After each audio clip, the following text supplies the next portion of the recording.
عليكم ورحمة الله وبركاته. إن الحمد لله نحمده ونستعينه ونستغفره ونعوذ بالله من شرور أنفسنا ومن سيئات أعمالنا. من يهده الله فلا مضل له ومن يضلله فلا هادي له، وأشهد أن لا إله إلا الله وحده لا شريك له، وأشهد أن محمدا عبده ورسوله صلى الله تعالى عليه وعلى آله وصحبه وسلم تسليما كثيرا. أما بعد، فإن خير الحديث كتاب الله، وخير الهدي هدي محمد صلى الله عليه وسلم، وشر الأمور محدثاتها، وكل محدثة بدعة، وكل بدعة ضلالة، وكل ضلالة في النار. أما بعد، فأعوذ بالله من الشيطان الرجيم. بسم الله الرحمن الرحيم. إن الأرض لله يورثها من يشاء والعاقبة للمتقين. সমস্ত প্রশংসা আছে মহান আল্লাহ রাব্বুল আলামিনের, যিনি আমাদেরকে সৃষ্টি করেছেন তাঁর ইবাদতের উদ্দেশ্যে।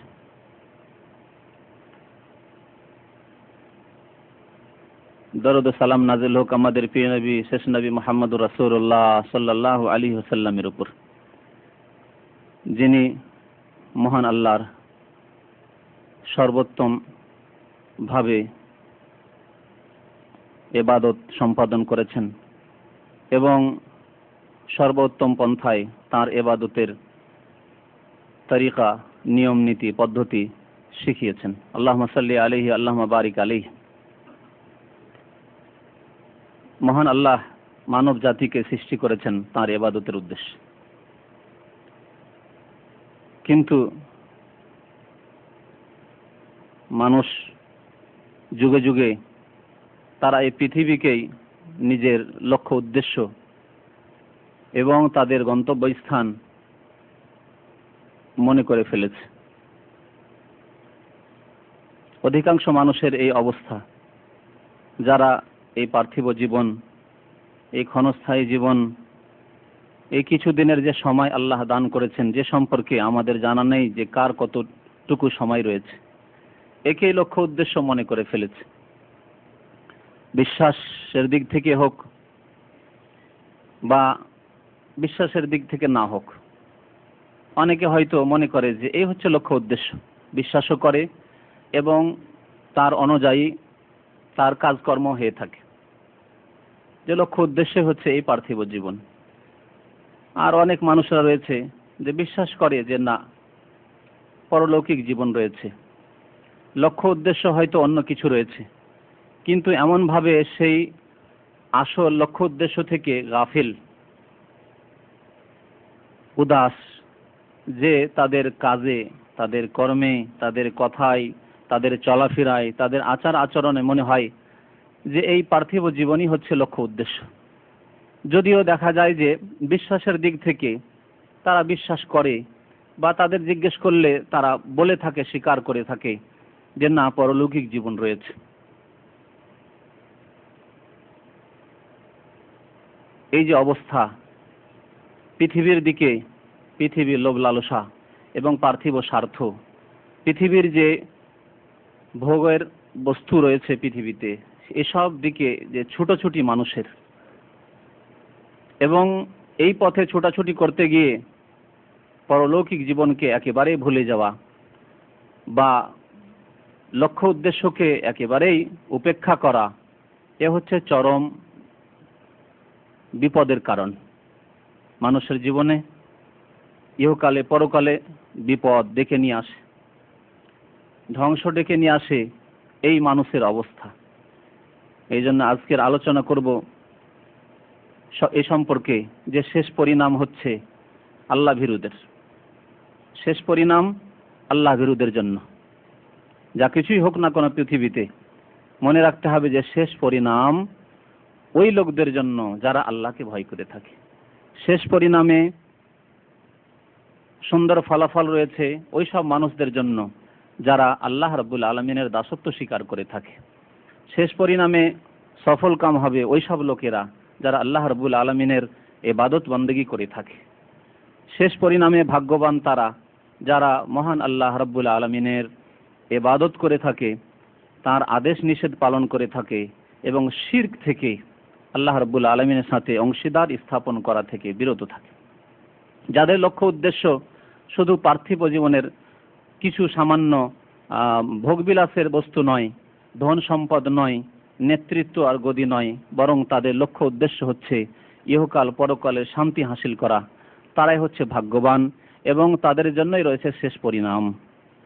আল্লাহ রাব্বুল আলামিন কোরআনে কারীমে সূরা আরাফের 128 নম্বর আয়াতে এ সম্পর্কে ইরশাদ করেছেন, মূসা আলাইহিস সালাম এবং তার যুগের যে বড় তাগুত আল্লাহদ্রোহী ব্যক্তি ছিল ফিরআউন, এ সম্পর্কে মূসা আলাইহিস সালামের উক্তি তার সম্প্রদায় বনি ইসরাইলের ক্ষেত্রে, ওয়াকালা মূসা লিকওমিহি, মূসা আলাইহিস সালাম নিজ সম্প্রদায়কে সম্বোধন করে বললেন যে ইস্তাইনু বিল্লাহি ওয়াসবিরু, তোমরা আল্লাহর কাছে সাহায্য কামনা করো এবং ধৈর্য ধারণ করো। ইন্নাল আরদা লিল্লাহ, তারপর মহান আল্লাহ ইরশাদ করেছেন কোরআন কারীমের এই আয়াতে, নিশ্চয়ই পৃথিবী হচ্ছে আল্লাহ। এই পৃথিবী, আর পৃথিবী মানে আমরা সবাই বুঝি পৃথিবী, এবং পৃথিবীতে যা কিছু আছে সব কিছুর নামই পৃথিবী। এই আকাশ এবং জমিনের মাঝে যা কিছুই আছে সব কিছুই আল্লাহ। ইন্নাল আরদা লিল্লাহ, ধন সম্পদ হোক আর নেতৃত্ব হোক আর যে কোনো নিয়ামত হোক না কেন পৃথিবীর, যে কোনো ভোগের বস্তু হোক না কেন পৃথিবীর, ইন্নাল আরদা লিল্লাহ, নিশ্চয়ই পৃথিবী হচ্ছে মহান আল্লাহ রাব্বুল আলামিনের। ইউরিসুহা মান ইয়াশা, আল্লাহ যাকে ইচ্ছা তা দান করে থাকেন, যাকে ইচ্ছা, যত দিনের জন্য ইচ্ছা, যেইভাবে ইচ্ছা, যেই রকম পদ্ধতিতে ইচ্ছা আল্লাহ দান করে থাকেন। ইউরিসুহা মান ইয়াশা, তবে ওয়াল আকিবাতু লিল মুত্তাকিন, শেষ পরিণাম হচ্ছে আল্লাহ ভীরুদের জন্য। শেষ পরিণামে জয়ী হবেন, শেষ পরিণামে সফলকাম হবেন, শেষ পরিণামে ভাগ্যবান হবেন মুত্তাকিন, যারা আল্লাহকে যারা ভয় করে। আল্লাহকে ভয় করে, মহান আল্লাহ যে উদ্দেশ্যে সৃষ্টি করেছেন সেই উদ্দেশ্যে তারা সফলকাম, আল্লাহর দাসত্ব স্বীকার করে থাকে, মহান আল্লাহ রাব্বুল আলামিনের ইবাদত সম্পাদন করে থাকে, আল্লাহ থেকে সম্পর্কহীনভাবে জীবন যাপন করে না।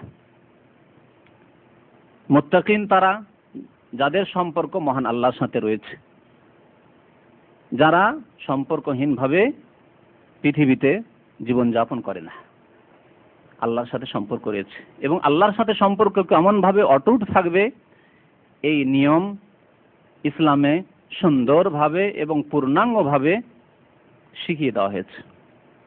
আর এর নাম হচ্ছে মহান আল্লাহর ইবাদত। আল্লাহর সাথে অটুট সম্পর্ক থাকবে যখন আল্লাহ রাব্বুল আলামিনের আদেশ নিষেধ বিধি বিধান পালন মানুষ করবে, আর যখনই এর ব্যতিক্রম ঘটবে তখনই আল্লাহর সাথে সম্পর্ক মানুষের ছিন্ন হয়ে যায়। এই সম্পর্কে আমি কয়েকটি আয়াত নিয়ে আলোচনা করব, যে আয়াতগুলির তাফসীরের মাধ্যমে আমরা সেসব ভাইদের দৃষ্টি আকর্ষণ করব, সেসব মানুষকে আমরা জানিয়ে দেব, সেসব মানুষের কর্ণকুহরে আমাদের আওয়াজ পৌঁছে দেব, সেসব মানুষের হার্টে আমরা নক করব, যাদেরকে আল্লাহ রাব্বুল আলামিন বনি আদম তো করেছেন, আদম সন্তান করেছেন, কিন্তু তারা মহান আল্লাহর সাথে কোনো সম্পর্ক রাখে না। হয়তো অমুসলিম, তারা সত্য দিনের সন্ধান করে না, সত্য দিনের সন্ধান করে না, যেই দিনের মাধ্যমে, যে জীবন বিধানের মাধ্যমে মহান আল্লাহর ইবাদত করা সম্ভব। অথবা আল্লাহ রাব্বুল আলামিন তাদেরকে জন্ম দিয়েছেন মুসলিম পরিবারে, অথচ তারা মহান আল্লাহর সাথে সম্পর্ক রাখে না। তাদের সম্পর্ক শুধু পৃথিবীর সাথে, টাকা আর পয়সার সাথে, ধন এবং দৌলতের সাথে, গদি এবং নেতৃত্বের সাথে, পার্থিব শিক্ষা দীক্ষা, এর রেজাল্ট কি হবে, এই শিক্ষা নিলে কি পাবো, এই রকমের যাদের উদ্দেশ্য, এবং পরলৌকিক জীবন সম্পর্কে বা পৃথিবীতে শেষ পরিণাম সম্পর্কে তারা চিন্তা করে না। এদের কাছে আমাদের এই আওয়াজ পৌঁছে দেব। আল্লাহ রাব্বুল আলামিনের পক্ষ থেকে যে ডাক রয়েছে, যে মানুষ জাতি যদি আল্লাহ থেকে সম্পর্কহীন হয়ে যায়, আল্লাহর সাথে সম্পর্ক না রাখে, তাহলে তাদের শেষ পরিণাম কি হয়। এই ক্ষেত্রে কোরআন এবং হাদিসে পরলৌকিক জীবনের কথাও বলা হয়েছে এবং এই পৃথিবীর ইতিহাসের অনেক ঘটনাবলী বর্ণনা করা হয়েছে। দুটি দিক, একটি হচ্ছে পৃথিবীর ইতিহাস যা বাস্তব সত্য এবং আমাদের চোখের সামনে রয়েছে, আর মানব জাতির ইতিহাসে এই রকমের অনেক ঘটনাবলী রয়েছে। আর একটি দিক হচ্ছে যে পরলৌকিক জীবন সম্পর্কে, শেষ পরিণাম সম্পর্কে, সৎ এবং অসৎ ব্যক্তিদের শেষ পরিণাম সম্পর্কে মহান আল্লাহ রাব্বুল আলামিন কোরআনে কারীমে এবং প্রিয় নবী মুহাম্মদ রাসূলুল্লাহ সাল্লাল্লাহু আলাইহি সাল্লাম সহিহ হাদিসের মধ্যে কি বলেছেন, এটি আরেকটি দিক।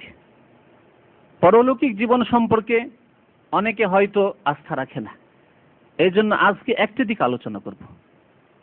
এতে কোনো সন্দেহ নেই যে পরলৌকিক জীবন নিশ্চয় রয়েছে এবং তা হবেই, এবং আল্লাহ রাব্বুল আলামিন যখন তার ইবাদতের উদ্দেশ্যে সৃষ্টি করেছেন তার ফলাফল একদিন বেরোবে, রেজাল্ট একদিন হবে। আল্লাহ রাব্বুল আলামিন তার রেজাল্ট দেবেন এবং আল্লাহ রাব্বুল আলামিন সৎ ব্যক্তিদের, যারা সৎ কর্মশীল ভালো কাজ করবেন তাদেরকে উত্তম জাযা, উত্তম প্রতিদান দান করবেন। আর যারা অসৎ কাজে কর্মে লিপ্ত থাকবে, আল্লাহর দাসত্ব স্বীকার করবে না, আল্লাহর দাসত্বের প্রমাণ দেবে না, আল্লাহর গোলামিকে অমান্য করবে, আল্লাহ রাব্বুল আলামিনের সামনে তার ইবাদতকে পেশ করবে না, তাদের জন্য ভয়ঙ্কর যে পরিণাম রয়েছে তাও অবশ্যই একদিন সে পাবে। কিন্তু মানব জাতির ইতিহাসকে কেউ অস্বীকার করতে পারবে না, মানব জাতির ইতিহাসকে কেউ অস্বীকার করতে পারবে না।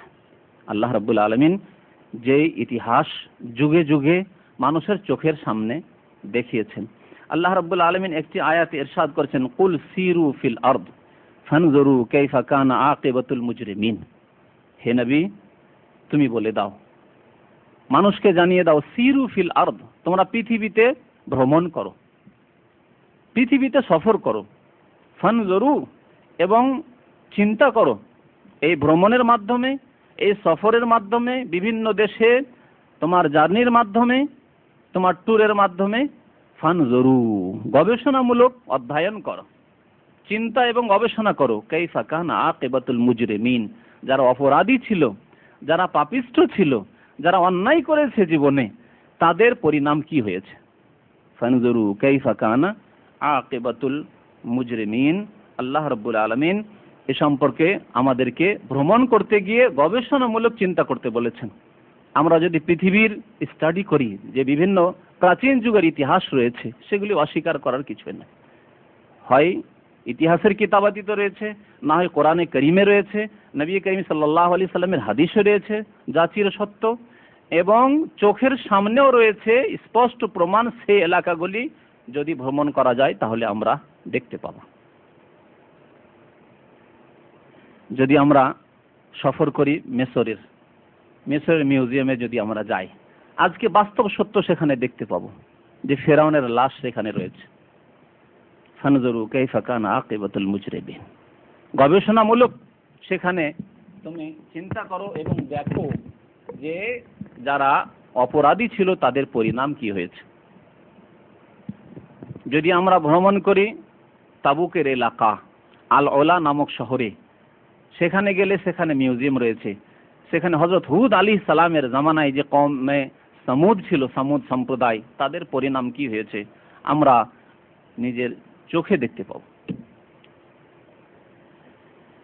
এর চাইতে বড় প্রমাণ আর কিছু হয় না, যা সচক্ষে মানুষ প্রত্যক্ষ করে দেখে, এর চাইতে বড় প্রমাণ আর কিছু হয় না। আপনি চোখে দেখে বিশ্বাস করছেন, না দেখে অনেক কিছুই বিশ্বাস করা রয়েছে যা দেখতে পায় না, কিন্তু চোখে দেখে যা বিশ্বাস হয়, এর চাইতে বড় প্রমাণ আর কিছু হয় না। চোখে দেখে আপনি বিশ্বাস করুন যে কাইফা কানা আকিবাতুল মুজরিমিন, অপরাধীদের পরিণাম কি হয়েছে। যদি আপনি সফর করেন, আপনি ইয়ামান থেকে ওমানের এলাকা, সেই এলাকায় দৃষ্টান্ত রয়েছে প্রাচীন ইতিহাসের আদ সম্প্রদায়ের, হযরত হুদ আলাইহিস সালামের সম্প্রদায়।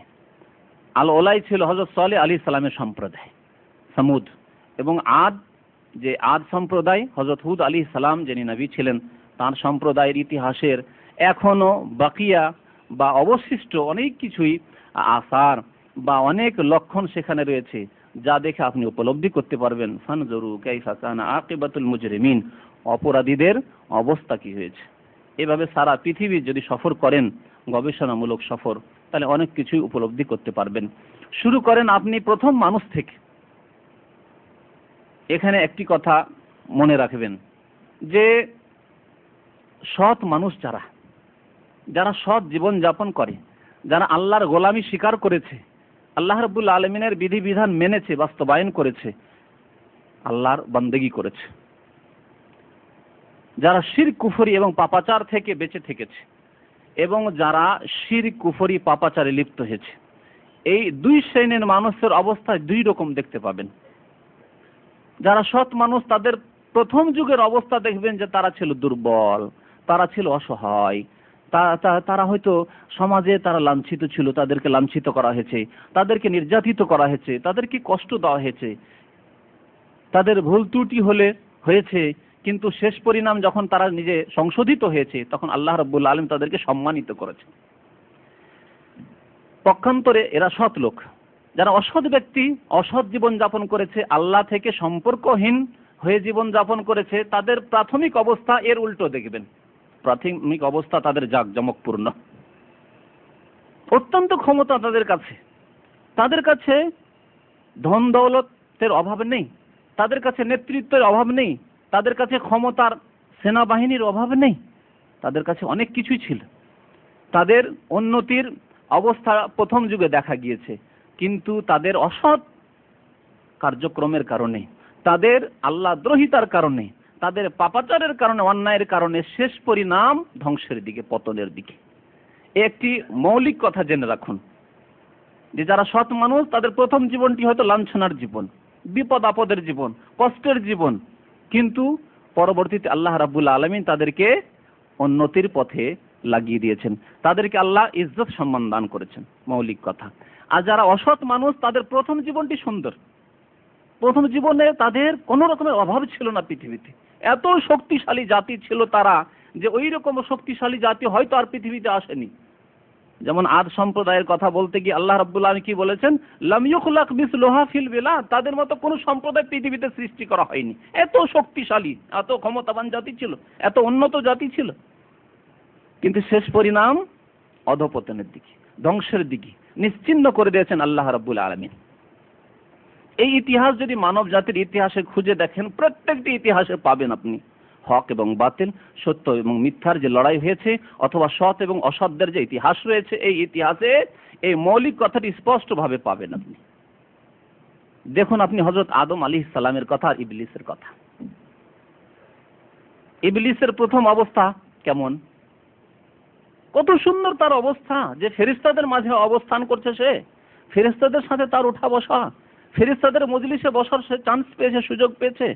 তাই আল্লাহ রাব্বুল আলামিন যখন ফেরেশতাদেরকে আদেশ করলেন সেজদা করার, ফেরেশতাদের সাথে থাকার কারণে, যদিও সে জিনের অন্তর্ভুক্ত, সে ফেরেশতা নয়, সে নূরের তৈরি নয়, সে আগুনের তৈরি, ঠিক না? জিন মানে সে আগুনের তৈরি। আল্লাহ রাব্বুল আলামিন স্পষ্ট কোরআনে কারিমে বলেছেন কানা মিনাল জিন্নে, ইবলিস ছিল জিনদের অন্তর্ভুক্ত। তারপরে যখন আল্লাহ আদেশ করলেন ফেরেশতাদেরকে সেজদা করার, তখন সেও সে আদেশের আওতাতে চলে আসলো, যেহেতু ফেরেশতাদের সাথে রাত দিন তার যোগাযোগ, সম্পর্ক, ওঠার বসা, চলার ফেরা, কি সম্মান, কি মর্যাদা সে হাসিল করেছে ইবলিস। তার প্রথম যুগের ইতিহাসটি কত সুন্দর তার। কিন্তু যখন আল্লাহর আদেশকে অমান্য করলো, আবা ওয়াস্তাকবারা, অস্বীকার করলো আল্লাহর আদেশ পালনকে, ওয়াস্তাকবার, অহংকার পোষণ করলো আল্লাহর সামনে, শুধু মানুষের সামনে নয়, অহংকার করলো আল্লাহর সামনে, আল্লাহ এই তোমার এই আদেশ মানতে পারি না, এ কি করে হতে পারে। ফাকানা মিনাল কাফিরিন, সে কাফের হয়ে পড়লো, সে লাঞ্ছিত হয়ে পড়লো, সে লাঞ্ছিত কিয়ামত পর্যন্ত। আউযু বিল্লাহি মিনাশ শাইতানির রাজিম, রাজিম বলা হয়েছে তাকে। রাজিম কাকে বলে? বিতাড়িত, মরদুদ, সে আল্লাহ রাব্বুল আলামিনের রহমত থেকে বঞ্চিত চিরকালের জন্য। শেষ পরিণাম কোথায় আসলো ইবলিসের? আল্লাহ রাব্বুল আলামিনের ইবাদতকে অস্বীকার করার কারণে, আল্লাহ রাব্বুল আলামিনের আদেশ অমান্য করার কারণে। পক্ষান্তর হযরত আদম আলাইহিস সালামের জীবনী নিয়ে একটু চিন্তা করুন, ঘটনা বর্ণনা করার সময় নেই, যেহেতু আরো কিছু দৃষ্টান্ত বলার প্রয়োজন রয়েছে। আদম আলাইহিস সালাম ভুল করে দিলেন প্রথম জীবনেই ভুল হয়ে গেল, আল্লাহ সম্মানিত করলেন, ভুল হয়ে গেল। মানুষ মাত্র ভুল হতে পারে, আল্লাহ বলেছেন মানুষের প্রকৃতিতে ভুল করা রয়েছে, তাই হয়ে গেল, ভুল হয়ে গেল। ভুল যখন হয়ে গেল তখন লাঞ্ছিত হয়ে গেলেন, তিনি লাঞ্ছিত হয়ে গেলেন। শরীরে কাপড় ছিল, কোরআনের ভাষায় আল্লাহ রাব্বুল আলামিন বলেন শরীরে যে কাপড় ছিল, কাপড় খসে পড়ে গেল, কাপড় নেই, উলঙ্গ হয়ে গেলেন। তিনি উলঙ্গ হয়ে পড়লেন, তার স্ত্রী উলঙ্গ হয়ে পড়লো। ফাবাদাত লাহুমা সাওআতুহুমা, তাদের লজ্জা স্থান খুলে গেল। জান্নাতের কাপড় আর তোমার শরীরে থাকবে না, তুমি অন্যায় করে ফেলেছো। লাঞ্ছনা নয়? লাঞ্ছিত অবশ্যই, প্রথম জীবনে লাঞ্ছিত হলেন, কিন্তু লাঞ্ছিত হয়ে যদি ওই অবস্থায় থেকে যেতেন যে যাক ভুল করেছি আর ফিরবো না, যা হয়েছে হয়েছে এই পথেই থাকবো, যেমন যারা অন্যায়ে লিপ্ত আজকালকার জামানায় তারা ওই রকমই অনেকেই, যারা ব্যভিচারে লিপ্ত হয়ে গেছে, পতিতালয়ে চলে গেছে, আর ফেরার কথা নেই, যাক চলে এসেছি যখন তখন আর ফিরছি না। যারা মাদক দ্রব্য অভ্যস্ত হয়ে গেছে, যাক যখন এতে লেগে গেছি, যাক যা হয় হয়, যা হয়েই তো গেছে, আর ফিরছে না। যারা নামাজ পড়ছে না, এতদিন নামাজ পড়লাম না আর নামাজ পড়বো আর কি, যা হয় হয়, আল্লাহ যা করে। অনেক মুসলিম আল্লাহ যা করে বলেছে বেনামাজি হয়ে আজীবন ধরে থেকে গেল। যদি ওই পথে আদম আলাইহিস সালাম থেকে যেতেন, এইরকম বেনামাজিদের মতো, এইরকম পাপিষ্ঠ অপরাধীদের মতো, চোর ডাকাত যারা সন্ত্রাসী হয়ে গেছে বিভিন্ন দেশে, তাদের অধিকাংশের অবস্থা এরকম, যাক এতদূর যখন কুখ্যাত হয়ে গেছি আর কি ফিরে আসবো, আর তওবা করি কি হবে, যাক যা করেছে জীবন পর্যন্ত এই করেই মরি। আদম আলাইহিস সালাম যদি তাই করতেন তাহলে চির লাঞ্ছিত হয়ে থেকে যেতেন, ইবলিসের মতো চির লাঞ্ছিত হয়ে থেকে যেতেন। কিন্তু তা করলেন না। তিনি কি করলেন? সংশোধন করলেন, প্রত্যাবর্তন করলেন আল্লাহর দিকে, কাঁদাকাটি শুরু করলেন, লজ্জাস্থান ঢাকা শুরু করলেন। ফাতাফিকা ইয়াকসিফানি আলাইহিমা মিন ওয়ারাকিল জান্নাত, কিছু নেই, কাপড় তো চলে গেছে, উড়ে চলে গেছে, কাপড় নেই শরীরে। জান্নাতের পাতা নিয়ে পাতা জড়াতে শুরু করলেন, একটি পাতার সাথে আরেকটি পাতা জড়িয়ে কোন রকমের লজ্জাস্থান তো ঢাকা যাক, অথচ কোনো মানুষ সেখানে নেই। তারপরে মানুষের প্রকৃতি হচ্ছে লজ্জা, মানুষের আসল প্রকৃতি হচ্ছে লজ্জা। একটা ছোট্ট ছেলে, 2 বছর 3 বছরের ছেলেকে আমরা দেখেছি, ওকে উলঙ্গ করে দেয়, সে লজ্জা পায়। অথচ কি বুঝে সে? ইসলাম বুঝে না উলঙ্গ আর কাপড় পরার তফাৎ বুঝে? কিন্তু তার প্রকৃতিতে লজ্জা রয়েছে, যার ফলে সে বাবা মার সামনে লজ্জা করে। ছোট্ট ছেলে, তাড়াতাড়ি কাপড়। অনেক সময় রেগে ওঠে ছোট বাচ্চা, 2 বছর 3 বছরের বাচ্চা, তাকে উলঙ্গ করলে। মানুষের প্রকৃতিতে রয়েছে লজ্জা। কোনো মানুষ নেই সেখানে যে কোনো মানুষ দেখে নেবে তাই তারা লজ্জা স্থানকে ঢাকা শুরু করলেন না, কিন্তু প্রকৃতি লজ্জা বোধ করছেন। ফাতাফিকা ইয়াকসিফানি আলাইহিমা মিন ওয়ারাকিল জান্নাহ, জান্নাতের পাতা নিয়ে তারা লজ্জা স্থানকে আবৃত করার চেষ্টা করলেন। আল্লাহর কাছে তওবা ইস্তেগফার করতে শুরু করেন, আল্লাহ করলাম কি ভুল করলাম যে এই অবস্থা হলো, যে কাপড় কোথায় উড়ে চলে গেল, আল্লাহ কত রকমের অপরাধ করে দিলাম। আল্লাহর কাছে তওবা করা আরম্ভ করলেন হযরত আদম আলাইহিস সালাম এবং তার স্ত্রী। ওয়াকালা, মহান আল্লাহ বলছেন, দুইজনে বারবার করে দোয়া করছে, রব্বানা যালামনা আনফুসানা ওয়া ইল্লাম তাগফির লানা ওয়া তারহামনা লানাকুনান্না মিনাল খাসিরিন। দুইজনে দোয়া করতে লাগলেন কায়েমান, হে আল্লাহ, রব্বানা, হে পালনকর্তা, যালামনা আনফুসানা, অন্যায় করেছি, জুলুম অত্যাচার করেছি, ওয়া ইল্লাম তাগফির লানা, হে আল্লাহ, যদি তুমি মাফ না করো, মার্জনা না করো, ওয়া তারহামনা, দয়া না করো, লানাকুনান্না মিনাল খাসিরিন, তাহলে আমরা ধ্বংস হয়ে গেছি, ধ্বংসের পথে চলে গেছি, ধ্বংসে পতিত হয়ে গেছি, আর উদ্ধার পাবো না তোমার আযাব থেকে, মুসিবত থেকে। কোথায় চলে এলাম? জান্নাত থেকে বিতাড়িত হয়ে গেলাম, আর জান্নাতের সব নিয়ামত চলে গেল। কি করলাম ভাই, কি করলাম? রব্বানা যালামনা আনফুসানা ওয়া ইল্লাম তাগফির লানা ওয়া তারহামনা লানাকুনান্না মিনাল খাসিরিন। আল্লাহ কি করলেন? ফাতালাক্কা আদম মির রাব্বিহি কালিমাত ফাতাবা আলাইহি ইন্নাহু হুয়াত তাওয়াবুর রহিম। আল্লাহ তওবা কবুলকারী, তিনি দয়াবান রহিম, তিনি দয়া করলেন, তওবা কবুল করলেন। ফাতাবা আলাইহি, আদম আলাইহিস সালামের তওবা কবুল করলেন। ফিরলেন, তাহলে তো যদি না ফিরতেন তিনি, তাহলে তার পরিণাম কি হতো? তাহলে লাঞ্ছিত হলেও, গুনার কারণে লাঞ্ছিত হলেন, কিন্তু তওবা করে আবার আপন অবস্থান ঠিক পেয়ে গেলেন, পুনরুদ্ধার করলেন তিনি। জান্নাতে আল্লাহ রাব্বুল আলামিন প্রথমে রেখেছেন, জান্নাতে আবার ফেরার হকদার হয়ে গেলেন, জান্নাতে তিনি আবার যাওয়ার অধিকার পেয়ে গেলেন, যে না, তিনি জান্নাতি। এইভাবে দেখুন আপনি যে কোনো ইতিহাসকে, হযরত নূহ আলাইহিস সালামের জামানার ঘটনা দেখুন। নূহ আলাইহিস সালাম কত লাঞ্ছিত ছিলেন সমাজের কাছে। নূহ আলাইহিস সালাম যখন আল্লাহর আদেশে ওই নৌকা তৈরি করছেন, তখন ঠাট্টা বিদ্রূপ করছে লোকেরা, আরে শুকনোতে এ মরুভূমিতে নৌকা চালাবে, অনেক দিন ধরে বৃষ্টি নেই, কিচ্ছু নেই, পানি নেই, নদী নেই, কিচ্ছু নেই এই দেশে, আর এখানে এত বড় পানি জাহাজ তৈরি করছে নূহ আলাইহিস সালাম, কি কোথায় চালাবে? এই শুকনোতে তোমার পানি জাহাজ চালাবে? কত রকমের ঠাট্টা বিদ্রূপ। নূহ আলাইহিস সালাম 950 বছর ধরে দ্বীনের দাওয়াত দিলেন, কত যে তারা কষ্ট দিয়েছিল। যে নূহ আলাইহিস সালামের নাম সম্পর্কে তাফসীরকারগণ বলছেন যে নূহ মানে রোদন, নোহা থেকে রোদন করা, ক্রন্দন করা। এত কাঁদতেন যে হায় আল্লাহ, আমাকে এই অবস্থায় রাখলে আল্লাহ, যে 950 বছর ধরে মানুষকে ভালো কথা বললাম, কেউ শুনলো না। ফালাম ইয়াজিদহুম দুআই ইল্লা ফিরারা। বড় আফসোসের সাথে সূরা নূহে আল্লাহ রাব্বুল নূহ আলাইহিস সালামের এই কথাগুলিকে উল্লেখ করে বলেছেন, হে আল্লাহ, দরখাস্ত করতেন আল্লাহর কাছে, হে আল্লাহ, 950 বছর ধরে রাত দিন আমি এর পেছনে মেহনত করলাম, মানুষকে সৎ পথের দিকে ডাকার চেষ্টা করলাম, আপন আত্মীয় স্বজনদেরকে, বংশ লোকদেরকে, দেশবাসীদেরকে, গ্রামবাসীদেরকে। ফালাম ইয়াজিদহুম দুআই, আমার এই আহ্বান তাদের কানে কোন রকমের আওয়াজ করলো, নক করলো না, এই আমার আওয়াজ তাদের কাছে পৌঁছাতে পারলাম না। ইল্লা ফিরারা, যতই ডাকি তাদেরকে ততই তারা পলায়ন করে, তত দূরে সরে যায়, ততই তোমার আর বিরুদ্ধাচরণ করে থাকে। হে আল্লাহ, বড় আক্ষেপের সাথে কাঁদতেন, খুব বেশি কাঁদতেন, যার ফলে তার নামই হয়েছে নূহ আলাইহিস সালাম। অনেক তাফসীরকারগণ বলেছেন। তো যাই হোক, এই রকমের অনেক ইতিহাস রয়েছে, কিন্তু শেষ পরিণাম কি হলো? নূহ আলাইহিস সালামকে আল্লাহ সম্মানিত করলেন, পক্ষান্তরে কাফেরদেরকে ডুবিয়ে ধ্বংস করলেন। আসুন মুসা আলাইহিস সালামের দিকে। মুসা আলাইহিস সালামের সময়ের আল্লাহর শত্রুকে, ফেরাউন। ফেরাউনের প্রথম যুগের অবস্থা কেমন?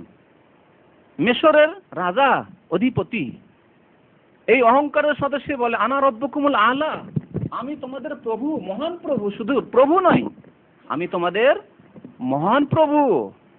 আরো সে এই দাম্ভিকতার সাথে বলেছিল মা আলিমতু লাকুম মিন ইলাহিন গায়রি, আমার ছাড়া কোনো উপাস্য নেই, যদি উপাসনাই করতে হয়, পূজোই করতে হয়, ইবাদত করতে হয়, আমার ইবাদত করো, আমার পুজো করো, আমার আদেশ নিষেধ পালন করো। মা আলিমতু লাকুম মিন ইলাহিন গায়রি। কত তার কাছে ক্ষমতা ছিল যে ধরে ধরে নিয়ে এসে পুরুষ কেউ হলে, বনি ইসরায়েলদের পুরুষ হলে তাকে জবাই করত, কেউ প্রতিবাদ করার সাহস করত না।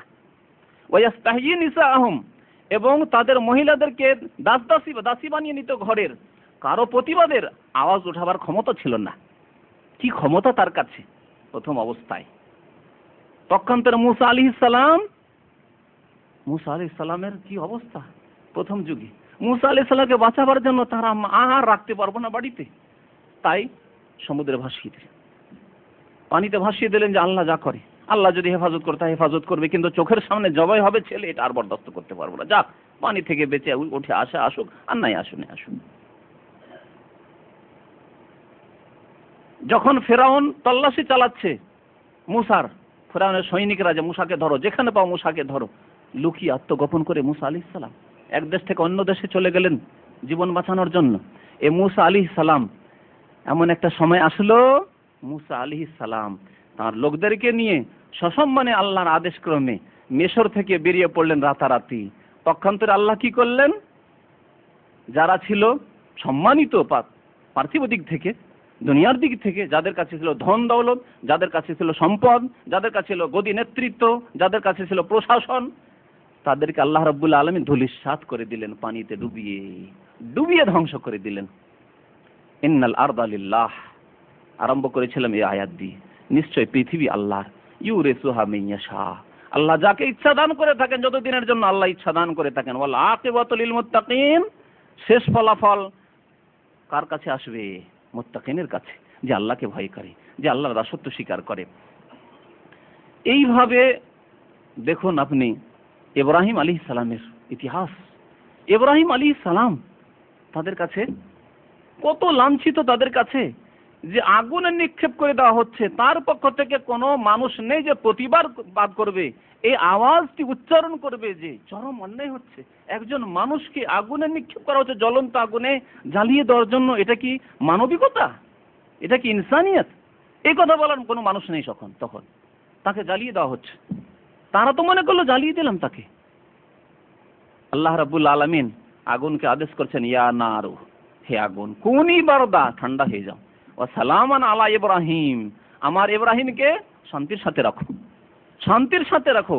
এমন ঠান্ডা করে দিবে না যে বরফ জমে গিয়ে সে মরে যায়, বরফে মরে যেতে পারে, এমনটাও যাতে না হয়। ওয়া সালামান আলা ইব্রাহিম, আল্লাহ রাব্বুল আলামিন ইব্রাহিম আলাইহিস সালামকে কত সম্মানিত করছেন। তার এক ছেলে ইসমাইল আলাইহিস সালাম, তাকে দিয়ে আল্লাহ মক্কা নগরীকে আবাদ করছেন।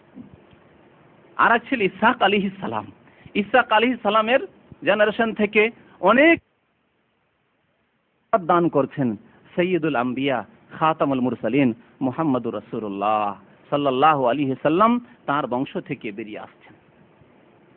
কিভাবে সম্মানিত করলেন? ওয়াল আকিবাতু লিল মুত্তাকিন, আল্লাহর সাথে যাদের সম্পর্ক ছিল তাদের অবস্থা, শেষ পরিণাম দেখছেন কি? আর পক্ষান্তরে নমরুদের কি অবস্থা? কোনো খোঁজ খবর আছে? ইতিহাস আছে? তাদের কেউ নাম নেওয়ার লোক আছে? কেউ নেই। তাদের দেশবাসী, দেশের লোকেরা কেউ তার নাম নিচ্ছে? কেউ নেই। স্বয়ং প্রিয় নবী মুহাম্মদ রাসূলুল্লাহ সাল্লাল্লাহু আলাইহি সাল্লামের ইতিহাস, তারিখ পড়ে দেখুন, হিস্টরি পড়ে দেখুন, নবী করিম সাল্লাল্লাহু আলাইহি ওয়াসাল্লামের সিরাত, জীবনী পড়ে দেখুন, যে মক্কার প্রথম জীবনে যখন তিনি নবুয়ত প্রাপ্ত হলেন, রাসূল হলেন 40 বছর বয়সে, তারপরে তার ওপর, তার সঙ্গীদের ওপর, সাহাবায়ে কেরামদের ওপর কি জুলম, কি অত্যাচার হয়েছে, যা তার জীবনীতে, সাহাবায়ে কেরামদের জীবনীতে বর্ণনা করা হয়েছে, তা পড়ে নেবেন। কি অবস্থায় লাঞ্ছিত। পক্ষান্তরে আবু জাহালকে দেখেন, আবু লাহাবকে দেখেন, সেই যুগের বড় বড় কাফের কুরাইশ নেতাদেরকে দেখেন, কি দাম্ভিকতা তাদের, কি অহংকার তাদের, কিভাবে তাদের সাহস 450 কিলোমিটার দূর মক্কা থেকে মদিনা অতিক্রম করে এসে ওহুদের যুদ্ধ বাঁধাচ্ছে, এবং মদিনাকে তারা ঘেরাও করছে খন্দকে, চারিদিক থেকে আরব গোত্রদেরকে ডেকে মদিনারে ঘেরাও করছে, সমূলে বিনাশ করে দেবো মোহাম্মদের এবং মোহাম্মদের সাথীদের, মদিনায় তারা পানা নিয়েছে, আশ্রয় নিয়েছে, এদেরকে দেখিয়ে দেবো এবারে। খন্দকের যুদ্ধ করছে, ওহুদের যুদ্ধ হচ্ছে, বদরের যুদ্ধ হচ্ছে, বিভিন্ন যুদ্ধ হচ্ছে হক এবং বাতিলের। এই যারা দাম্ভিকতার সাথে, যারা সেই যুগে অনেক ভোগবিলাসের মাধ্যমে জীবন যাপন করেছিল, যাদের কাছে ছিল অর্থ, যাদের কাছে ছিল নেতৃত্ব, যাদের কাছে ছিল ক্ষমতা, যাদের হাতে ছিল অনেক লোকজন, তাদের পরিণাম কি হলো? তাদের নাম নেওয়ার কেউ লোক আছে? তাদেরকে কিভাবে আল্লাহ লাঞ্ছিত করলেন, কিভাবে লাঞ্ছিত হয়ে আবু জাহাল হত্যা হচ্ছে বদরের যুদ্ধে। বদরের যুদ্ধে আবু জাহাল হত্যা হচ্ছে কিভাবে? দুইজন যুবক ভাইয়ের হাতে, মাত্র 15-16 বছরের যুবক মুআজ এবং মুআওয়াজ, তাদের হাতে ধ্বংস হচ্ছে এই আবু জাহাল। এবং আবু জাহাল আক্ষেপ করছে যে হাই, আমাকে হত্যা তো তোমরা করলে, কিন্তু তোমাদের ছাড়া যদি কেউ এরকম বীর পুরুষে হত্যা করতো, তাহলে আমার জন্য একটা গৌরবের বিষয় হতো, যে যাক, আমাকে হত্যা করেছে কোনো বীর পুরুষে। আল্লাহ রাব্বুল আলামিন তাকে হত্যার জন্য কোনো বীর পুরুষকে নিযুক্ত করেনি, হযরত আলী রাদিয়াল্লাহু তাআলা আনহুর মতো, অন্য মুজাহিদদের মতো, বরং দুইজন যুবক মাত্র, তারা যুদ্ধবিদ্যা সম্পর্কে পারদর্শী নয়, লড়াই কেমন করতে হয় তাও জানে না, তাদেরকে দিয়ে আল্লাহ রাব্বুল আলামিন লাঞ্ছিত করেছেন আবু জাহেলের মতো এই তাগুত এবং এই জালেম কাফের নেতাকে। তাহলে যারা আল্লাহ থেকে সম্পর্কহীন, তাদের পরিণাম কত খারাপ। পক্ষান্তরে প্রিয় নবী মুহাম্মদ রাসূলুল্লাহ সাল্লাল্লাহু আলাইহি ওয়াসাল্লাম কত লাঞ্ছিত হয়েছেন, পদদলিত হয়েছেন, কত কষ্ট নির্যাতন তাকে বরদাস্ত করতে হয়েছে কাফের জালেমদের পক্ষ থেকে, কিন্তু আল্লাহ রাব্বুল আলামিন কিভাবে সম্মানিত করলেন, দুনিয়াতে কিভাবে সম্মানিত। পরকালের কথা একটু দূরে রাখুন, অমুসলিমদেরকে পরকালের কথা বলবো, যারা একবার আল্লাহই বিশ্বাসী নয়, নাস্তিক, তাদেরকে পরকালের কথা বলবো, হয়তো বলে পরকাল তো আমরা বিশ্বাসী নই। ইতিহাস দেখুন, যে ইতিহাস তৈরি করেছেন প্রিয় নবী মুহাম্মদুর রাসূলুল্লাহ সাল্লাল্লাহু আলাইহি ওয়াসাল্লাম। 13 বছর মাত্র থাকলেন মক্কায়, তারপরে মদিনা আসতেই বিশাল এক বিপ্লব ঘটল। কেমন বিপ্লব? যেই ব্যক্তি রাতারাতি অত্যাচার নির্যাতনকে বরদাস্ত না করতে পেরে মহান আল্লাহর পক্ষ থেকে আদেশ হলো, যাও তুমি হিজরত করো মক্কা থেকে মদিনা। মদিনা রাতারাতি লুকিয়ে গোপনে 3 দিন ধরে আত্মগোপন করে সুর পাহাড়ের গুহায় থাকলেন। তারপরে অন্য এক রাস্তা ধরলেন, যে সাধারণ রাস্তা নাই, যাতে করে চট করে তারা উপলব্ধি করতে পারে এই রাস্তায় চলাফেরা করতে পারে, এই রাস্তায় গিয়ে ধরো। তাই যেটি অপ্রসিদ্ধ রাস্তা, অজানা রাস্তা, সেই রাস্তা দিয়ে মদিনা নবী আকরাম সাল্লাল্লাহু আলাইহি ওয়াসাল্লাম তার সাথে আবু বকর সিদ্দিক রাদিয়াল্লাহু তাআলা আনহু পৌঁছেছেন। কিন্তু এই ব্যক্তিত্ব মাত্র 8 বছর পরে মক্কা বিজয় হচ্ছে, মুসলিমদের হাতে আসছে।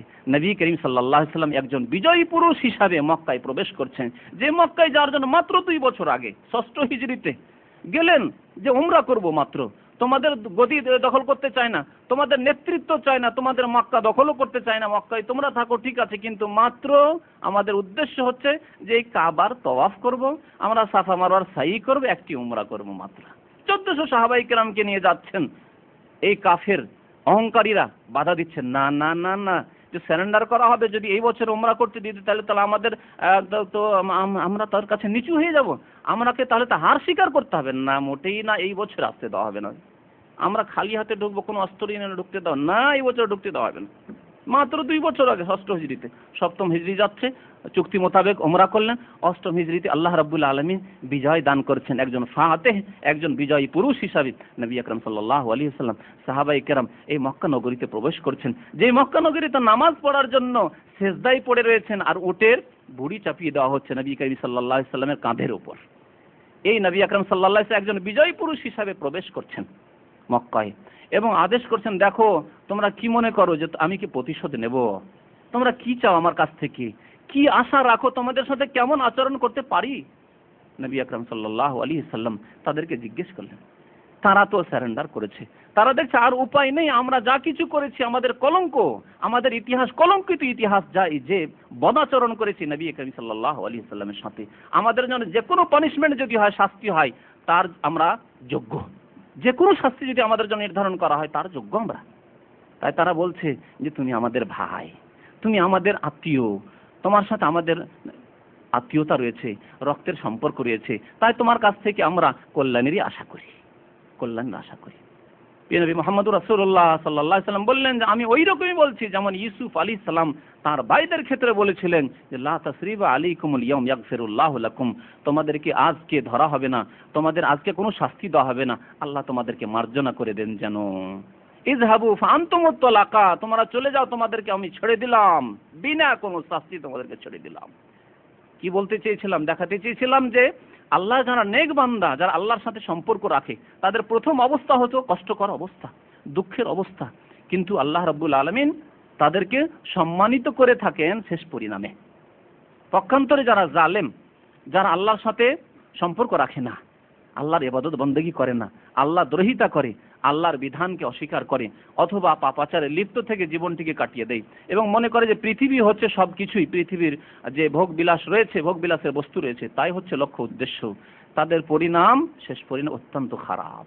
ইন্নাল আরদা লিল্লাহ ইউরিসুহা মান ইয়াশা ওয়াল আকিবাতু লিল মুত্তাকিন। আসি কয়েকটি আয়াতের দিকে, যে আয়াতগুলি নিয়ে আলোচনা করব এবং আমাদের ওই ভাইদেরকে, মুসলিম ভাইদেরকে বিশেষ করে যারা জাতিগত মুসলিম কিন্তু তাদের সম্পর্ক না ইসলামের সাথে রয়েছে, না ইসলামের রাসূল পীর নবী মুহাম্মদুর রাসূলুল্লাহ সাল্লাল্লাহু আলাইহি ওয়াসাল্লামের আদর্শের সাথে তাদের জীবন রয়েছে, না তাদের সম্পর্ক তাদের পালনকর্তা রব, তাদের সৃষ্টিকর্তা খালেক মহান আল্লাহ রাব্বুল আলামিনের সাথে রয়েছে। মহান আল্লাহ ইরশাদ করেছেন, মান আমিলা সালিহান মিন যাকারিন আও উনসা ওয়া হুয়া মুমিন ফালানুহয়িয়ান্নাহু হায়াতান তাইয়্যিবাহ ওয়ালা নাজজিয়ান্নাহুম আজরাহুম বিআহসানি মা কানু ইয়ামালুন।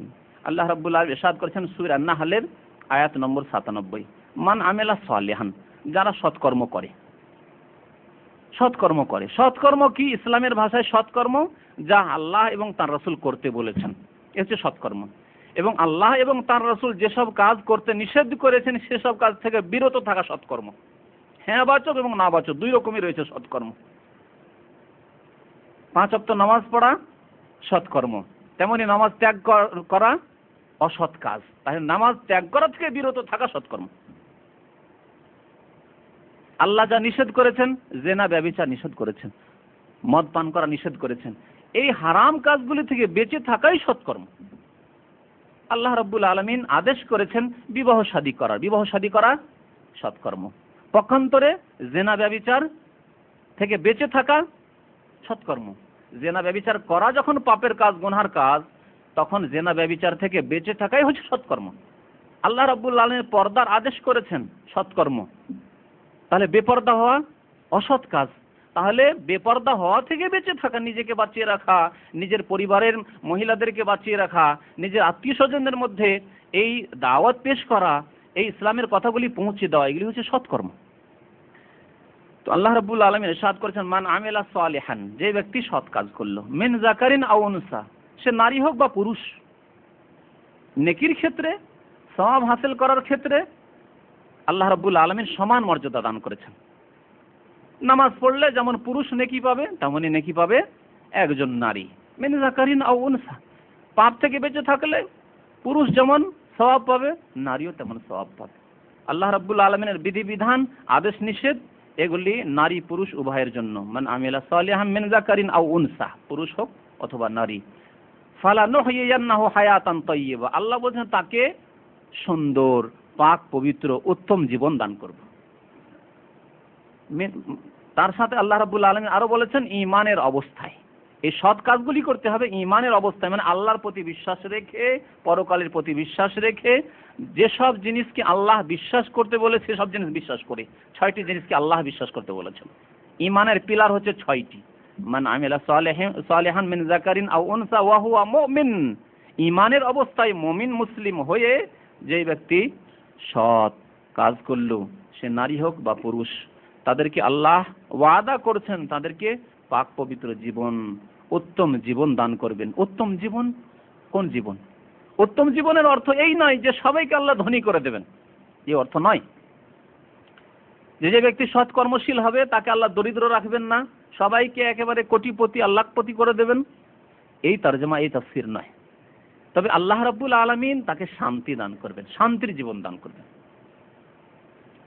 তার উপর বালা মুসিবত আসবে না, রোগ আসবে না, পরীক্ষা করবে না। আল্লাহ রাব্বুল আলামিন পরীক্ষা করেছেন, আম্বিয়া এবং রাসূলদেরকে পরীক্ষা করেছেন, সৎ মানুষকেও পরীক্ষা করতে পারেন, রোগ দিয়ে, বিপদ আপদ দিয়ে, বিভিন্ন রকমের সংকটের মুহূর্তে আল্লাহ রাব্বুল আলামিন পরীক্ষা করতে পারেন। কিন্তু পাক পবিত্র হায়াতান তয়্যিবা, হায়াতে তয়্যিবা কোরআনের ভাষায় আল্লাহ বলেছেন। তয়্যিবা মানে পবিত্র, পাক, সাফ সুতরা, পরিষ্কার পরিচ্ছন্ন এবং উত্তম জীবন, ব্যাপক অর্থ এ তয়্যিবা। আল্লাহ রাব্বুল আলামিন এই শান্তির জীবন দান করবেন, যার মাধ্যমে যেই অবস্থায় থাক না কেন সে শান্তি হাসিল করবে, সুখে শান্তিতে বসবাস করবে এই পার্থিব জীবনে। এটি হচ্ছে দুনিয়ার ক্ষেত্রে। অনেক তাফসীরকারগণ বলেছেন এটি পরলৌকিক ক্ষেত্রে, কিন্তু দুই ক্ষেত্রকেই শামিল মনে রাখতে হবে। দুনিয়ার ক্ষেত্রেও পৃথিবীতে আল্লাহ রাব্বুল আলামিন তাকে উত্তম জীবন দান করবেন, পরকালে আল্লাহ রাব্বুল আলামিন উত্তম জীবন দান করবেন, যেহেতু পরকাল একমাত্র রয়েছে সৎ ব্যক্তিদের জন্য। দুনিয়াকে আল্লাহ রাব্বুল আলামিন ডিভাইড করেছেন, ভাগ করে দিয়েছেন, অসৎদেরকেও দিয়েছেন, আল্লাহ দ্রোহীদেরকেও দিয়েছেন এবং সৎ ব্যক্তিদেরকেও আল্লাহ পৃথিবী দিয়েছেন, পৃথিবীর ভোগ বিলাসের বস্তু দিয়েছেন। কিন্তু পরলৌকিক জীবনের শান্তি একমাত্র মুমিন মুত্তাকিদের জন্য। ইন্নাল আরদা লিল্লাহ ইউরিসুহা মান ইয়াশা ওয়াল আকিবাতু লিল মুত্তাকিন। তো আল্লাহ রাব্বুল আলামিন পবিত্র জীবন দান করবেন। আখিরাতের ক্ষেত্রে তো স্পষ্ট যে পরলৌকিক জীবনের সুখ শান্তি জান্নাত একমাত্র মুমিনদের জন্য, যারা সৎকর্মশীল। দুনিয়ার ক্ষেত্রে কি তাফসীর করতে হবে? বিপদ আপদ আসতে পারে, অসচ্ছলতা থাকতে পারে সৎ ব্যক্তির জীবনে, কিন্তু অসচ্ছলতা থাকলেও, বিপদ আপদ আসলেও, রোগে আপতিত হলেও, রোগাক্রান্ত হলেও তারপরেও শান্তি হাসিল করবে সে। কারণ সে আল্লাহ রাব্বুল আলামিনের পক্ষ থেকে যা কিছু তার জন্য নির্ধারিত হয়েছে, তার ভাগ্যে যা কিছু নির্ধারিত হয়েছে তার উপরে সে সন্তুষ্ট, অল্পতে সন্তুষ্ট থাকবে। বিপদ আপদ পাহাড়ের মতো বিপদ আপদ তার উপর আপতিত হলেও সে বিচলিত হবে না, শান্তি ফিল করবে যে যা কিছু হয় আল্লাহর পক্ষ থেকে হয়। ইন্না লিল্লাহি ওয়া ইন্না ইলাইহি রাজিউন, এই কথা একজন মুমিন অর্থ বুঝে বললেই তার শান্তি হাসিল, কোনো অসুবিধা নেই। ইন্না লিল্লাহি ওয়া ইন্না ইলাইহি রাজিউন, আল্লাহই দিয়েছিলেন, আল্লাহই নিয়েছেন, আল্লাহর জিনিস, অসুবিধা কিছু নেই। তো একজন মানুষ মুমিন যে সব অবস্থায় সে শান্তি পাবে, শান্তিতে থাকবে। এই জন্য দেখা যায় কোনো মুমিন মানুষ, ধার্মিক মানুষ বিপদ আপদের কারণে, রোগাক্রান্ত হওয়ার কারণে, বিভিন্ন রকমের বালা মুসিবতের কারণে আত্মহত্যা করতে দেখা যায় না, তাকে আত্মহত্যা করে না, বা মানসিক রোগে ভোগে না, মানসিক রোগে ভোগে না। আজকাল পৃথিবীতে মানসিক রোগ ব্যাপক হারে ছড়াচ্ছে, পত্রপত্রিকা দেখে মানসিক রোগ, মেন্টাল ডিজিজ ব্যাপক হারে ছড়াচ্ছে। আর অধিকাংশ মানুষ যাদের মধ্যে এই মানসিক রোগ দেখা যাচ্ছে, তারা আল্লাহ থেকে সম্পর্ক ছেদ করে জীবন যাপন করছে, আল্লাহ থেকে সম্পর্কহীনভাবে জীবন যাপন করছে, আল্লাহর সাথে সম্পর্ক নেই, পরকালে তাদের বিশ্বাস নেই, আল্লাহ রাব্বুল আলামিনের পক্ষ থেকে যা কিছু হয়ে থাকে এই কথায় বিশ্বাস নেই, ঈমান নেই, তাদের সৎকর্ম নেই, যার ফলে তাদের জীবনে বিভিন্ন রকমের ঝুঁকি আসছে, সংকটের মুহূর্ত আসছে, তখন তারা হয়তো আত্মহত্যা করছে, আর না হলে মানসিক রোগে তারা লিপ্ত হচ্ছে, রোগাক্রান্ত হচ্ছে। স্বামী স্ত্রী জীবনে সততা নেই, সৎকর্ম নেই, যার ফলে স্ত্রী সম্পর্কে সন্দিহান স্বামী, স্বামী সম্পর্কে স্ত্রী সন্দিহান, এই জন্য মানসিক শান্তি পাচ্ছে না। মানসিক শান্তি না পাওয়ার কারণে হয় পাগল হয়ে যাচ্ছে, আর না হলে মানসিক বিভিন্ন পীড়া, তার যেই পীড়ায় সে ভুগছে, অথবা আত্মহত্যা করছে, হয় স্ত্রী আত্মহত্যা করছে স্বামীর ওপর সন্দিহান হয়ে, অথবা স্বামী আত্মহত্যা করছে স্ত্রীর উপর সন্দিহান হয়ে, অথবা এক অপরকে হত্যা করছে। ঘটনা ঘটছে না এইসব? পবিত্র জীবন তাদের নয়, শান্তির জীবন তাদের নয়। পক্ষান্তরে একজন মুমিন পাক পবিত্র পরিষ্কার পরিচ্ছন্ন জীবন যাপন করে, সৎকর্মশীল, যার ফলে তাকে আল্লাহ রাব্বুল আলামিন দুনিয়াতেও পবিত্র জীবন দান করেন, যা কিছু পাচ্ছে তাতে আল্লাহর শুকরিয়া আদায় করছে, আলহামদুলিল্লাহ বিসমিল্লাহ বলে খাবার আরম্ভ করছে, আর খেয়ে দিয়ে যা কিছু পেল আলহামদুলিল্লাহ, যা কিছু আয় উপার্জন হলো সন্ধ্যাবেলা, তার ব্যবসা রয়েছে, সন্ধ্যাবেলা যা কিছু লাভ হলো লস হলো আলহামদুলিল্লাহ, আল্লাহ যা করে তাই হবে আলহামদুলিল্লাহ, শান্তি রয়েছে, কোনো অশান্তি নেই তার। তো আল্লাহ রাব্বুল আলামিন পবিত্র জীবন যাপনের তৌফিক দান করেন এবং আল্লাহ সুন্দর জীবন দান করেন দুনিয়া এবং আখিরাতে সৎ ব্যক্তি যারা সৎকর্মশীল যারা তাদেরকে। পক্ষান্তরে যারা আল্লাহ বিধান থেকে দূরে সরে রয়েছে, আল্লাহর বিধান থেকে বিমুখ রয়েছে, তাদের সম্পর্কে আল্লাহ রাব্বুল সূরা তাহার 124 নম্বর থেকে 127 নম্বর আয়াতগুলিতে ইরশাদ করেছেন, ওমান আ'রাদা আন যিকরি ফাইন্না লাহু মাঈশাতান দানকা ওয়া নাহশুরুহু ইয়াওমাল কিয়ামাতি আমা ক্বালা রাব্বি লিমা হাশারতানি আমা ওয়া ক্বাদ কুনতু বাসীরা ক্বালা কাযালিকা আতাতকা আয়াতুনা ফানাসীতাহা ওয়া কাযালিকাল ইয়াওমা তুনসা। মহান আল্লাহ রাব্বুল আলামিন ইরশাদ করেছেন, ওমান আ'রাদা আন যিকরি, যারা আমার উপদেশ থেকে, জিকির কোরআনকেও বলা হয়েছে, কোরআনের ভাষায় জিকরুন কোরআনকে বলা হয়েছে, জিকির হাদিসকেও বলা হয়েছে, আমার উপদেশ, আর কোরআন এবং হাদিস উপদেশ, আল্লাহ মানুষের উপদেশের জন্য কোরআন এবং হাদিস নাযিল করেছেন। ওমান আ'রাদা আন যিকরি, আল্লাহর উপদেশ থেকে, আল্লাহর বিধান কোরআন এবং সুন্নাহ থেকে, এই কোরআন সুন্নাহর আদর্শ থেকে প্রিয় নবী মুহাম্মদুর রাসূলুল্লাহ সাল্লাল্লাহু আলাইহি ওয়াসাল্লামের নিয়ে আসা আল্লাহ প্রদত্ত পথ থেকে যে ব্যক্তি বিমুখ হয়ে গেল, মুখ ফিরিয়ে নিল, মানল না, অস্বীকার করলো অথবা বাস্তবায়ন করলো না, আল্লাহ রাব্বুল আলামিন নবী করিম সাল্লাল্লাহু আলাইহি ওয়াসাল্লামের মাধ্যমে 5 ওয়াক্ত নামাজ পাঠিয়েছেন, নামাজ পড়লো না, বেনামাজের জীবন যাপন করছে, অথচ সে মুসলমান, মুসলিম, সে জাতিগত মুসলিম। ওমান আ'রাদা আন যিকরি, আমার উপদেশ থেকে যে ব্যক্তি বিমুখ হয়ে গেল, আমাকে স্মরণ করলো না, ফাইন্না লাহু মাঈশাতান দানকা, তার জীবন হচ্ছে সংকটের জীবন, দানকা সংকীর্ণ জীবন। মাঈশা জীবনকে বলা, ইহ জীবনকে বিশেষ করে বলা হয়। আল্লাহ রাব্বুল আলামিন তার যে জীবন দেবেন সংকুচিত করে, বড় সংকটের জীবন হবে, বড়ই কষ্টকর জীবন হবে। কষ্টকর জীবনের অর্থ এই নয় যে ধন সম্পদ হয়তো পাবে না, ধন সম্পদ বাপদাদা থেকে পেয়ে গেছে হয়তো, অথবা তার ব্যবসা বাণিজ্যে পারদর্শিতা ছিল, সে অনেক কিছুই করেছে, কিন্তু তারপরেও শান্তি পাচ্ছে না, মানসিক শান্তি নেই, ঘুম হচ্ছে না তার, টেনশনের শেষ নেই, তার অশান্তির শেষ নেই, হাহাকার অবস্থা তার জীবনে, শান্তি পাচ্ছেন। ফাইন্না লাহু মাঈশাতান দানকা, আর পরকালে তো মাঈশাতান দানকা রয়েছে, কবরে গেলেই তো তার সংকটের মুহূর্ত চলে আসছে, মারা গেলেই তার সংকটের মুহূর্ত, তার সংকীর্ণ জীবন, সংকুচিত জীবন রয়েছে, পৃথিবীতে ওই অবস্থা। ফাইন্না লাহু মাঈশাতান দানকা, আল্লাহ রাব্বুল আলামিন তার জীবনে সংকট সৃষ্টি করে দেন। আর পরকালে কি হবে, ওয়া নাহশুরুহু ইয়াওমাল কিয়ামাতি আমা, এইরকম লোক যারা আল্লাহ বিধান থেকে, রাসূলের আদর্শ থেকে বিমুখ হয়ে জীবন যাপন করলো, বেনামাজি হয়ে জীবন যাপন করলো, পাপিষ্ট হয়ে জীবন যাপন করলো, অপরাধী হয়ে জীবন যাপন করলো, যারা গুনাহের মধ্যে লিপ্ত থেকে জীবন যাপন করলো, কিয়ামতের দিনে তাদেরকে আমি সমবেত করব, ওয়ানাহশুরুহু সমবেত করব, ইয়াউমাল কিয়ামাতি, কিয়ামতের দিনে আমা, অন্ধ করে, অন্ধ হয়ে আসবে, চোখের অন্ধ হয়ে আসবে, অথবা অন্তরের অন্ধ হয়ে আসবে, অন্ধ হয়ে আসবে, অন্ধকারেও থাকবে। যাদের কথা বলা হয়েছে যারা এইরকম পাপী, তার অন্ধকারে হাবুডুবু, কোন দিকে যাবে দিশেহারা, আমা, অন্ধ করে আল্লাহ রাব্বুল আলামিন উঠাবেন। এই আয়াতে অন্ধ শব্দটি আল্লাহ ব্যবহার করেছেন, অন্ধ করে উঠাবেন।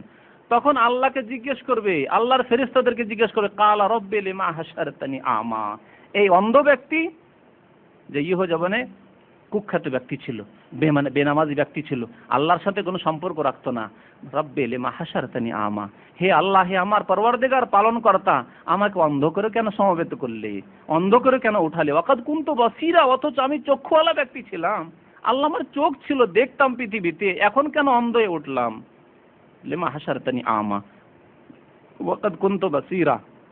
আল্লাহ জবাবে বলবেন, কালা কাযালিকা আতাতকা আয়াতুনা, এই জন্যই তোমাকে অন্ধ করে উঠানো হয়েছে যে আমার আদর্শ, আমার বিধান, আমার আয়াত, অর্থাৎ আমার নিদর্শন, অথবা আমার আয়াত মানে কোরআনের বিধান, হাদিসের বিধান, আতাতকা তোমার কাছে এসেছিল, ওয়াহির বিধান এসেছিল, আসমানি সিলেবাস হে মানুষ তোমার কাছে পৌঁছেছিল, আতাতকা আয়াতুনা, আমার আয়াতগুলি তোমাদের কাছে পৌঁছেছিল, ফানাসিতাহা, কিন্তু তুমি ভুলে গেছিলে, উপেক্ষা করেছিলে, মানোনি, গাফিল হয়ে থেকে গেছিলে, নামাজের কথা কত বলেছিল তোমাকে, তোমার আত্মীয় স্বজনরা বলেছিল, তোমার ভাই ব্রাদার বলেছিল, তোমার বাবা বলেছিল, তোমার মায়ে বলেছিল, তোমার আলেম ওলামারা বলেছিল যে ভাই নামাজি হয়ে যাও, একদিন মরতেই হবে, একদিন ইন্তেকাল হতে হবে, ক্ষুণ্ণ হতে।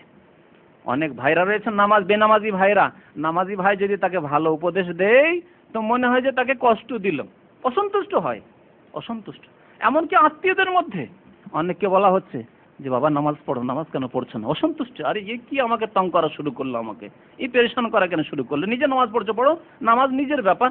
অনেক সময় এরকম কুফরি কথা বলে ফেলে যে নামাজ তো আমার ব্যাপার, আমি পড়লাম না পড়লাম।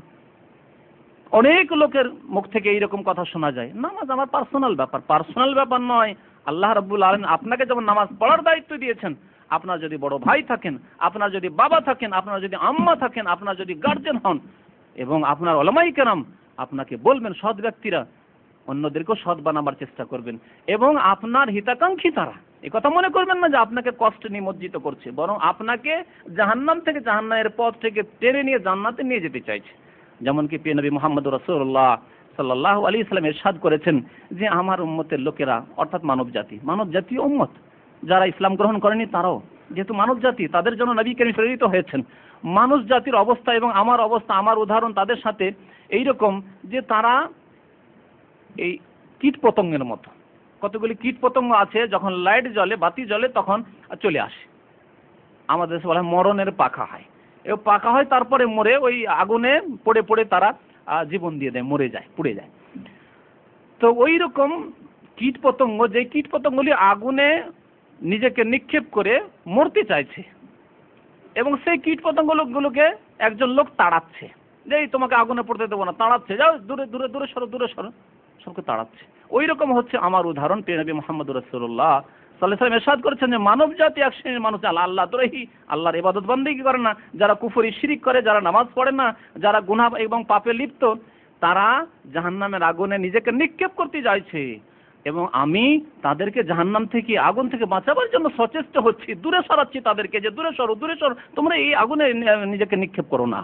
ওই রকম আপনার ভাই, আপনার বাবা, আপনার আম্মা, আপনার আত্মীয় স্বজন, আপনার ওলামায়ে কেরামরা যদি আপনাকে নামাজের কথা বলেন, আপনার সমাজের সৎকর্মশীল যারা নেক আল্লাহওয়ালা, তারা যদি আপনাকে নামাজের কথা বলেন, তারা যদি আপনাকে পর্দার কথা বলেন, তারা যদি আপনাকে ইসলামী বিধিবিধানের কথা বলেন, মনে কষ্ট নেবেন না, বরং তারা আপনার একান্ত হিতাকাঙ্ক্ষী, যে আপনাকে জাহান্নাম থেকে বাঁচাতে চাইছে, জাহান্নাম থেকে বাঁচাতে চাইছে। সুতরাং এটিকে আপনি গুরুত্ব দেবেন, এই কথাগুলির মূল্যায়ন করবেন, এবং আপনি নিজের হিসাব নিকাশ করবেন। হাসিবু কাবলা আন তুহাসাবু, তোমার হিসাব হওয়ার পূর্বে নিজের হিসাব নিজেই করো যে আমি কোথায় যাব।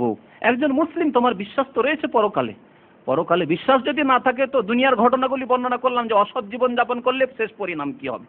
যারা পরকালে বিশ্বাসী নাই তাদের ক্ষেত্রে এই কথাটি আমি সম্বোধন করে বলছি, যে পরকালে বিশ্বাস না করলে মানব জাতির ইতিহাসে তো বিশ্বাসী তুমি, যে ইতিহাস খুলে দেখো যে কি অবস্থা হয়েছে, অসৎ লোকদের কি অবস্থা হয়েছে, কি শেষ পরিণাম হয়েছে, এবং সৎ ব্যক্তিদেরকে আল্লাহ রাব্বুল আলামিন কিভাবে শেষ পরিণামে সম্মানিত করেছেন।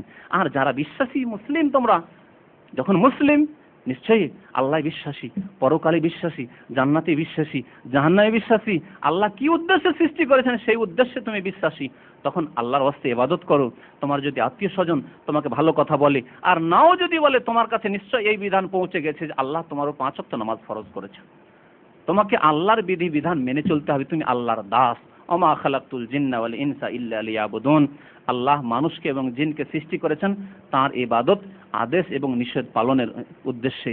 সুতরাং আপনার কাছে এই কথা অজানা নেই যে আল্লাহর দাসত্ব স্বীকার করতে হবে, আল্লাহর ইবাদত বন্দেগী করতে হবে, এবং আল্লাহর ইবাদত বন্দেগী করতে হবে একটি পন্থায়, যেই পন্থা আল্লাহ পছন্দ করেছেন। এই কথাও মনে রাখবেন। খেয়াল খুশি করলে হবে না, খেয়াল খুশি করলে হবে না। অনেকে বলে যে আমি তো 2 ওয়াক্ত 3 ওয়াক্ত নামাজ পড়ি, ফজরটা পড়তে পারি না। নামাজ তো পড়ি, জুমাটা পড়ি, আর মাঝে মাঝে চেষ্টাও করি, আননেসেসারি, জরুরি নয়। আজকাল ইসলামের বিধিবিধান পালন করা অধিকাংশ মুসলিমদের কাছে জরুরি নয়। তাদের কি অবস্থা, সম্পর্কহীন জীবনযাপন, আল্লাহ রাব্বুল আলামিনের সাথে কোনো সম্পর্ক তাদের নেই। এই অবস্থায় জীবনযাপন করবেন আপনি, আপনার ইবাদত কি মঞ্জুর হবে আল্লাহর দরবারে? না, আল্লাহ যেই পন্থা দান করেছেন, যেই জীবন বিধান নাজেল করেছেন, সেই জীবন বিধান অনুযায়ী আপনাকে কর্ম করতে হবে। আল্লাহ রাব্বুল আলামিন যেই দিন নাজেল করেছে সেই দিনের নাম হচ্ছে ইসলাম।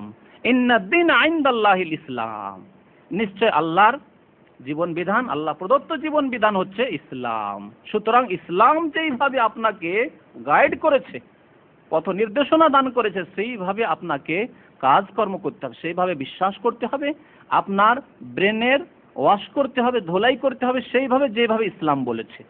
আপনার কাজকর্ম হবে, আমল হবে ওইভাবে যেভাবে ইসলাম বলেছে। ইন্নাদ-দীনা ইনদাল্লাহিল ইসলাম ওয়া মাখতালাফাল্লাযীনা উতুল কিতাবা ইল্লা মিন বা'দি মা জাআতহুমুল বায়্যিনাতু বাগয়াম বাইনাহুম ওয়া মান ইয়াকফুর বিআয়াতিল্লাহি ফাইন্নাল্লাহা সারিউল হিসাব। আল্লাহ রাব্বুল আলামিন এই আয়াতের শেষখানে সময়ের সংকীর্ণতার জন্য পুরো আয়াতটি তাফসীর করেছেন। আসল উদ্দেশ্য হচ্ছে যে আল্লাহ রাব্বুল তারপরে বলছেন আল্লাহর দিন হচ্ছে ইসলাম এবং আল্লাহ হচ্ছেন সারিউল হিসাব, দ্রুত হিসাব নেবেন। আল্লাহ রাব্বুল আলামিন দ্রুত হিসাব নেবেন, আল্লাহ ছেড়ে দেবেন না। আপনি মনে করবেন না যে আপনি একেবারে অবাধ স্বাধীনতায় পৃথিবীতে জীবনযাপন করছেন, আল্লাহ ধরবেন না অথবা ধরতে পারবেন না। এত খামখেয়ালি কেন? একজন মুসলিম মানুষ এই খামখেয়ালি অবস্থায় কেন জীবনযাপন, এ খেয়াল খুশি জীবনযাপন কেন? আপনি কি জানেন না মহান আল্লাহ ইরশাদ করেছেন ইন্নাল্লাহ সারিউল হিসাব, আল্লাহ হিসাব নেবেন, দ্রুত বেগে হিসাব নেবেন। হতে পারে আপনার বয়স 25 বছর 30 বছর, হঠাৎ করে মারা গেলেন, ফাইনাল্লাহ সারিউল হিসাব, চট করে আল্লাহ হিসাব নেবেন। কবরে এসে মুনকার নাকির জিজ্ঞেস করা শুরু করবে, মান রাব্বুকা মা দীনুকা মান নবিয়ুকা। কি জবাব দেবেন আপনি যদি এই আশায় থাকেন যে আচ্ছা আমার বাবার নামাজ শুরু করে 40 বছর বয়সে, আমি গ্রামের লোকদের, আমার শহরের লোকদের দেখি ওই 60 বছর বয়সে দাড়ি রাখলো, তারপরে নামাজ আরম্ভ করলো, যখন ছেলে মেয়েদের বিবাহ শাদী দিল তখন মুরব্বি হয়ে নামাজ শুরু করলো। এই আশায় যদি থাকেন, ফাইনাল্লাহ সারিউল হিসাব, এই কথা কি বিশ্বাস নেই যে আল্লাহ রাব্বুল আলামিন দ্রুত হিসাব নেবেন? কখন যে কার হিসাব আল্লাহ নেবেন এই কথা তো আমার আপনার জানা নেই। মনে রাখবেন আল্লাহ রাব্বুল আলামিন আরো বলেছেন ওয়া মান ইয়াবতাগি গায়রাল ইসলামে দীনান ফালা ইউকবালা মিন। ইসলাম হচ্ছে আল্লাহ প্রদত্ত বিধান। এই বিধান ছাড়া যদি খেয়াল খুশি কাজকর্ম করেন যে আমি তো ভালো কাজ করি, দেখেন আমি একজন ডাক্তার, সুতরাং আমি জনসেবামূলক অনেক কাজ করি, আমি মাসে 2 দিন 3 দিন গরিব মিসকিনের জন্য ফ্রি করে দিই, অথবা প্রতিদিন আমার কাছে 10টি 20টি গরিব রোগী আছে, তাদের কাছে কোনো ফিস রাখি না, আমি এই করি।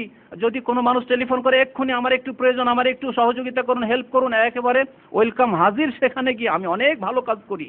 ভালো কথা, ভালো কাজ করলেন, কিন্তু আপনি খেয়াল খুশি ভালো কাজ করলেন, খেয়াল খুশি ভালো কাজ করলেন, কাজটি তো ভালো, কিন্তু আল্লাহ যে 5 ওয়াক্ত নামাজ ফরজ করেছেন, 5 বারে আল্লাহর সামনে হাজিরা দিয়ে আল্লাহর সাথে সম্পর্ক স্থাপন করে আসতে হবে। তাহলে এই মাঝে যে 2 ঘন্টা 4 ঘন্টা যে অফ থাকছে আল্লাহর সাথে সম্পর্ক স্থাপন করার পরে, সেই সময়টা আল্লাহর সাথে জড়িত হয়ে কাজকর্ম চলবে। দুনিয়ারও কাজ করতে থাকবেন কিন্তু আল্লাহর সাথে সম্পর্ক অটুট থাকবে, না হলে সম্পর্ক ছিন্ন হয়ে যাবে। 5 ওয়াক্ত নামাজে যদি হাজিরা না দাও, একজন পুরুষ মানুষ, একজন মহিলা যদি 5 ওয়াক্ত নামাজ নিজের বাড়িতে না পড়ো, তাহলে আল্লাহর সাথে সম্পর্ক ছিন্ন হয়ে জীবনযাপন করতে থাকবে। খেয়াল খুশি ইবাদত হবে, এই খেয়াল খুশি ইবাদত, খেয়াল খুশি ভালো কর্ম, আমি তো এই কাজ করি ভাই, আমি তো এই কাজ করি, আমি তো সেই করি, এসব আল্লাহ শুনবেন না। ওয়া ইয়াবতাগি গায়রাল ইসলামে দীনান, ইসলাম ছাড়া অন্য কোনো পন্থা যদি কেউ অবলম্বন করে, আমিও তো ভালো কাজ করছি, তারাও ভালো কাজ করছে, আমিও তো ভালো কাজ করছি, আপন আপন ক্ষেত্রে, ফালা ইউকবালা মিনহু, কোশ্চিন কালেও আল্লাহ গ্রহণ করবেন না। মনে করবেন না যে আমি নামাজ পড়ি না কিন্তু আমি একজন ভালো পেশা করি, আর এই পেশার মাধ্যমে আমি মুসলিম জাতিকে অনেক উপকৃত করছি, মুসলিম জাতি বেনিফিটেড হচ্ছে, এই হচ্ছে সেই হচ্ছে, আমি আমার দেখো আত্মীয় স্বজন, দেখো এতগুলি ছেলেকে আমি পড়িয়ে মানুষ করলাম, এত আমার এই টাকা পয়সা আল্লাহ দিয়েছে, এর মাধ্যমে আমি এতগুলি ভাইকে মানুষ করলাম। অনেক ভালো মানুষ আমাদের দেশে এই দিক দিয়ে ভালো মানুষ রয়েছে, কিন্তু এক ওয়াক্ত নামাজ পড়ে না। 5 জন 7 জন ভাইকে পড়িয়ে মানুষ করলো, বাবা মারা গেছে হয়তো, অথবা বাবা হয়তো দরিদ্র মানুষ, কিছু করতে পারছে না, সে সব কিছু করছে, কিন্তু এক ওয়াক্ত নামাজ পড়লেন না। আপনি কোন পথে রয়েছেন? গায়রাল ইসলাম, ইসলামের পন্থার ওপর না। ইসলাম বলতে একটি হচ্ছে পূর্ণাঙ্গ জীবন বিধান, যাতে 5 ওয়াক্ত নামাজও আপনার জন্য বাধ্যতামূলক। যেমন আপনি মনে করছেন নিজের জন্য যে জরুরি আমার ভাইগুলিকে মানুষ করতে হবে, আমার বোনগুলিকে বিবাহ দিতে হবে, আমাকে এই করতে হবে সেই করতে হবে, এগুলিকে যেমন জরুরি মনে করছেন, তার চাইতে অনেক বেশি জরুরি মনে রাখবেন যে 5 ওয়াক্ত নামাজ আপনার জন্য।